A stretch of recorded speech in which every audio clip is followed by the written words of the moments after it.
حدیث نمبر 2۔ انس بن مالک رضی اللہ عنہ فرماتے ہیں کہ 3 شخص رسول اللہ صلی اللہ علیہ وآلہ وسلم کے ہاں آپ کی ازواج سے آپ کی عبادت کے بارے میں پوچھنے کے لیے حاضر ہوئے۔ جب انہیں رسول اللہ صلی اللہ علیہ وآلہ وسلم کی عبادت کے بارے میں تفصیلات بیان کی گئیں تو ان تینوں نے اس عبادت کو اپنے حق میں کم سمجھا اور کہنے لگے کہ ہم کہاں اور اللہ تعالیٰ کے نبی کہاں۔ اللہ تعالیٰ کے نبی کی تو اگلی پچھلی سب اجتہادی خطائیں اللہ تعالیٰ پہلے ہی معاف فرما چکے ہیں، لہٰذا ہمیں عبادت کی زیادہ ضرورت ہے۔ چنانچہ ان میں سے ایک نے کہا میں ہمیشہ کے لیے پوری رات نماز پڑھوں گا، یعنی سوؤں گا نہیں۔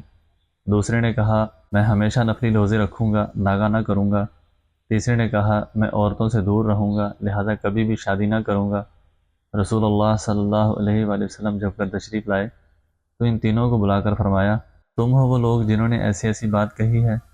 سنو اللہ کی قسم میں تم سے زیادہ متقی اور اللہ سے ڈرنے والا ہوں، مگر میں تو روزے بھی رکھتا ہوں اور ناگے بھی کرتا ہوں، رات کو تہجد کی نماز بھی پڑھتا ہوں اور سوتا بھی ہوں، عورتوں سے نکاح بھی کرتا ہوں۔ بس جس نے میرے طریقے سے اعراض کیا وہ مجھ سے یعنی میری امت سے نہیں۔ دوسری شادی سے یہ کہہ کر اجتناب کرنا کہ مجھے ضرورت نہیں۔ اس حدیث میں درج ذیل بات خصوصیت سے قابل غور ہے۔ وہ صحابی جنہوں نے ہمیشہ روزے رکھنے کا کہا تو ان صحابی نے 2 باتیں کہی تھیں، میں روزے رکھوں گا، ناگا نہ کروں گا۔ اس صحابی کے جواب پر پیغمبر صلی اللہ علیہ وآلہ وسلم نے ان کی پہلی یعنی روزے رکھنے والی بات کو برقرار رکھا اور دوسری بات یعنی ہمیشگی اور دائمی روزے کو پسند نہ فرماتے ہوئے اس دوسری بات پر رد فرمایا۔ چنانچہ فرمایا یعنی میں روزے بھی رکھتا ہوں مگر ہمیشہ نہیں، بلکہ ناگے کے ساتھ یعنی ناگے بھی کرتا ہوں۔ اس طرز جواب میں اس طرف اشارہ ہے کہ صحابی کے روزے رکھنے والی بات تو درست ہے، اس لیے کہ روزہ عبادت ہے اور عبادت میں اصل یہ ہے کہ اس سے زیادہ کیا جائے، البتہ اپنی صحت وغیرہ اور دوسرے حقوق واجبہ کی ادائیگی اور عافیت کی خاطر اعتدال کا تقاضا ہے کہ ناگا بھی کیا جائے۔ چنانچہ رسول اللہ صلی اللہ علیہ وآلہ وسلم نے جواب میں وہ طرز اختیار فرمایا جس سے صحابی کی بات پر بالکل ہی رد نہ ہو، لہٰذا فرمایا کہ میں بھی روزے رکھتا ہوں، جب ضرورت محسوس ہو تو ناگا بھی کرتا ہوں۔ اس طرح وہ صحابی جنہوں نے فرمایا تھا کہ میں رات بھر تہجد پڑھوں گا، انہوں نے بھی 2 باتیں کہی تھیں، ہمیشہ نماز پڑھوں گا، کبھی آرام نہ کروں گا۔ پیغمبر صلی اللہ علیہ وآلہ وسلم نے ان صحابی کی بات پر بالکل ہی رد نہیں فرمایا، چنانچہ فرمایا میں بھی رات کو نماز پڑھتا ہوں مگر آرام بھی کرتا ہوں۔ اس جواب میں بھی پہلے جواب کی طرح اس طرف اشارہ ہے کہ نماز چونکہ عبادت ہے اس لیے اس میں بھی اصل یہی ہے کہ زیادہ سے زیادہ پڑھی جائے، البتہ ضرورت ہو تو آرام بھی کرنا چاہیے۔ ان دونوں صحابی کو دیے جانے والے دونوں جوابوں میں پیغمبر صلی اللہ علیہ وآلہ وسلم نے جو طرز اختیار فرمایا اس کا تقاضا تھا کہ تیسرے صحابی کو بھی اسی طرز پر جواب دیا جاتا۔ چنانچہ تیسرے صحابی نے بھی 2 باتیں کہی تھیں، میں عورتوں سے دور رہوں گا، کبھی نکاح نہ کروں گا۔ چنانچہ پہلے 2 صحابہ کو جو جواب دیا اس میں نماز اور روزے والی بات کو باقی رکھ کر ہمیشگی کی نفی کی گئی۔ اس کا تقاضا تھا کہ تیسرے صحابی کو یوں جواب دیا جاتا، یعنی یوں فرماتے کہ میں بھی عورتوں سے دور رہتا ہوں مگر جب ضرورت پڑے تو نکاح بھی کر لیتا ہوں، مگر اس مرتبہ آپ صلی اللہ علیہ وآلہ وسلم نے طرز جواب مکمل بدل ڈالا اور صحابی کی بات عورتوں سے دور رہوں گا پر بالکل ہی رد کرتے ہوئے فرمایا میں تو عورتوں سے نکاح کرتا ہوں۔ اس طرز جواب میں زبردست تنبیہ اس بات کی طرف ہے کہ نماز میں تو اصل یہ ہے کہ زیادہ سے زیادہ پڑھی جائے، البتہ بوقت ضرورت آرام بھی کر لینا چاہیے۔ اس طرح روزے میں بھی اصل یہ ہے کہ ثواب حاصل کرنے کے لیے زیادہ سے زیادہ رکھنے چاہیے، مگر بوقت ضرورت ناگا بھی کرنا چاہیے۔ مگر نکاح میں اصل حکم یہ نہیں کہ عورتوں سے دور رہا جائے اور جب ضرورت پڑے تو نکاح کر لیا جائے، بلکہ نکاح چونکہ عبادت ہے اس لیے نماز روزے کی طرح اس میں بھی اصل یہ ہے کہ زیادہ سے زیادہ کیے جائیں، ہاں کوئی مجبوری لاحق ہو اس میں کمی کی جائے یا بالکل یا اجتناب کیا جائے۔ اس طرز میں ان لوگوں پر زبردست تنبیہ ہے جو دوسری شادی سے یہ سوچ کر اجتناب کرتے ہیں انہیں ضرورت کیا ہے دوسری شادی کی، حالانکہ ہونا یہ چاہیے کہ جس نے برسہ برس سے ایک پر اتفاق کیا ہو اس سے پوچھنا چاہیے کہ آپ کو کیا مجبوری ہے کہ اب تک دوسری نہیں کی،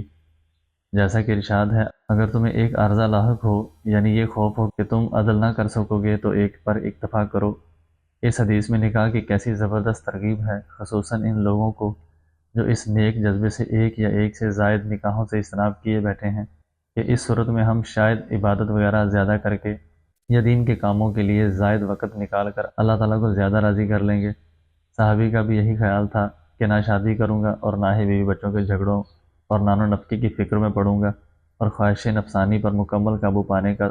اضافی ثواب حاصل کرتے ہوئے زائد وقت نکال کر ہمتاً اللہ تعالیٰ کی عبادت اور دین کی خدمت میں مشغول رہ کر اللہ تعالیٰ کی زائد رضا حاصل کرنے کی کوشش کروں گا۔ اور اللہ تعالیٰ کے رسول صلی اللہ علیہ وآلہ وسلم نے ان صحابہ پر انکار سے قبل بطور تمہید جو الفاظ ارشاد فرمائے، ان الفاظ سے مذکورہ بالا جذبے کے تحت نکاح سے اجتناب کرنے والوں کو تنبیہ کا عنوان اور سخت ہو جاتا ہے۔ چنانچہ رسول اللہ صلی اللہ علیہ وآلہ وسلم نے جو ابتدائی کلمات فرمائے،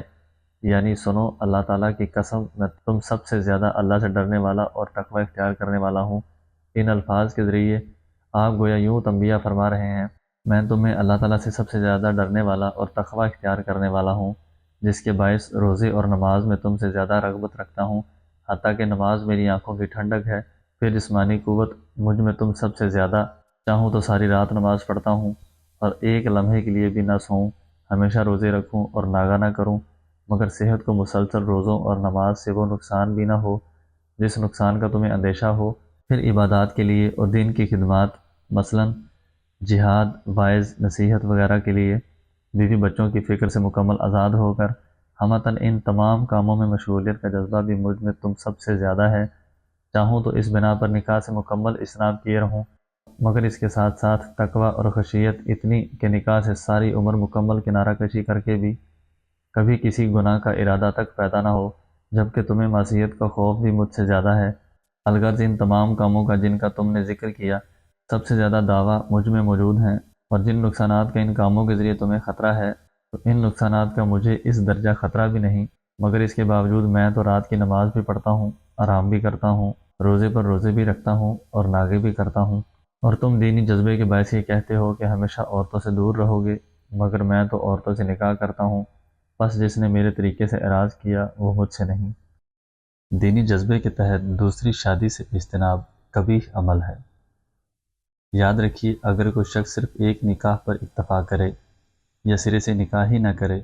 تو محض ایسا کرنے والا شخص اس وعید کا مستحق نہیں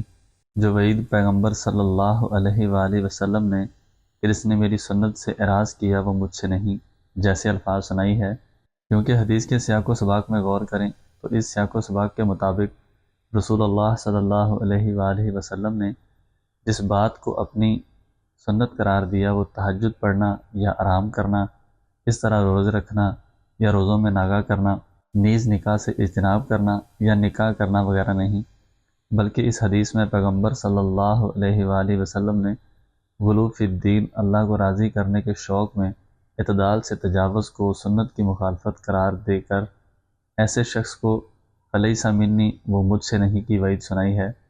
اور اس حدیث میں غلو فی الدین، دین میں زیادتی جس چیز کو قرار دیا گیا وہ یہ بات ہے کہ یہ نظریہ اور یہ سوچ رکھ کر نکاح یا نکاحوں سے اجتناب کیا جائے کہ شاید اس کام سے اللہ تعالی ہم سے زیادہ خوش ہوں گے، جیسے کوئی شخص آرام کا خیال کیے بغیر یہ نظریہ اور یہ سوچ کر روزے پہ روزے رکھے کہ اللہ تعالیٰ اس عبادت کے ذریعے مجھ سے خوش ہو جائیں گے۔ چنانچہ اگر کوئی شخص اس وجہ سے متعدد نکاحوں سے اجتناب کرتا ہے کہ اس سے مثلاً کوئی عذر ہے یا پھر کسی وجہ سے ہلکا پھلکا اور بیوی بچوں کی فکر سے آزاد رہ کر زندگی گزارنے کے شوق میں ایسا کرتا ہے اور نہ ہی اسے کسی گناہ کا خطرہ ہے، تو ایسا شخص وعید کا مستحق نہیں، گو کہ مکمل کنارہ کشی کی صورت میں ہمارے فقہائے حنفیہ کے نزدیک سنت موقدہ کا تارک بن کر مستحق ملامت ضرور ہے۔ البتہ جو شخص زائد بیویاں رکھنے سے اجتناب کسی دینی جذبے اور اچھی نیت سے کرے اور اپنی اس اچھی نیت، اچھی سوچ اور اچھے جذبے کی بنیاد پر یہ سمجھے گا کہ دوسری شادی نہ کر کے وہ زیادہ اچھا کام کر رہا ہے، تو ایسے لوگوں کی پیغمبر صلی اللہ علیہ وسلم نے یہ کہتے ہوئے تردید فرمائی، کیونکہ میں تم میں اللہ تعالیٰ سے سب سے زیادہ ڈرنے والا اور تقوی والا ہوں، لہٰذا ایسا شخص گویا خود کو مجھ سے بھی زیادہ پرہیزگار سمجھتا ہے۔ تو ایسے لوگ نہ صرف یہ کہ کسی خوش فہمی کا شکار نہ ہوں، بلکہ یہ لوگ اپنی عقل کو رسول اللہ صلی اللہ علیہ وآلہ وسلم کے طریقے پر ترجیح دے کر رسول کے طریقے اور تعلیمات کی خلاف ورزی کا مرتکب ہوتے ہوئے نبی کی سنت سے اعراض کر رہے ہیں، اور جو شخص رسول کے طریقے کے خلاف چلے گا تو وہ پیغمبر کے راستے پر نہیں۔ الغرض اس حدیث میں در حقیقت ان حضرات پر رد ہے جو نکاح سے اجتناب یا اس میں تاخیر یا ساری عمر ایک زوجہ پر اکتفا کرتے ہیں اور اس عمل کو باعث فخر سمجھتے ہیں۔ شریعت کے متعین کردہ طریقے میں دین کا فائدہ زیادہ ہے، اور حقیقت یہ ہے کہ رسول اللہ صلی اللہ علیہ وآلہ وسلم نے جس چیز کو اعتدال قرار دیتے ہوئے اس کی ترغیب دی، نتیجہ اور انتہا کے اعتبار سے اس اعتدال میں دین کو فائدہ زیادہ ہے، کیونکہ اسلام صرف کسی مخصوص عبادت کا نام نہیں۔ جیسے وہ شخص جو اپنے آرام اور صحت کا لحاظ کیے بغیر رات بھر نمازیں اور مسلسل روزے رکھتا ہے، وہ وقتی طور پر اپنے اعمال میں کچھ نماز اور روزوں کا اضافہ تو کر لے گا، مگر بالآخر اپنی صحت کو نقصان پہنچا کر دوسرے دینی اور دنوی حقوق واجبہ مثلاً بیوی بچوں کی خبر گیری اور صلح رحمی وغیرہ میں کوتاہی کر بیٹھے گا، جس پر ایک دوسری صحیح حدیث رسول اللہ صلی اللہ علیہ وآلہ وسلم نے ان صحابی کو اس سے زیادہ واضح الفاظ میں تنبیہ فرمائی، جو رات بھر عبادت میں مشغولیت کے باعث اپنی زوجہ کو وقت نہ دیتے تھے۔